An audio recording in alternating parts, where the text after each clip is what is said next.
Kag sa numero 1 sa mga balita subong nga adlaw. Most wanted nga persona sa bilog nga Negros Island region nga may kaangtanan sa natabo nga pagpaniro sa Silay City sadtong adlaw sang eleksyon, arestado.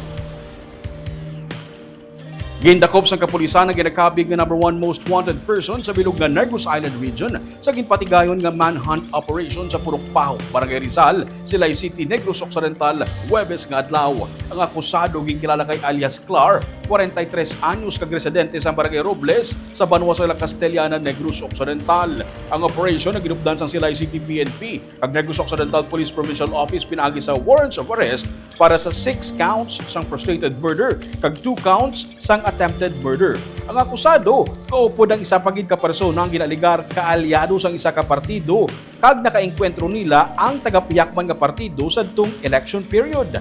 Ang baysay nagresulta sa pagpaniro kung sa diin 2 ka mga persona ang napatay kag 8 ang nasamaran.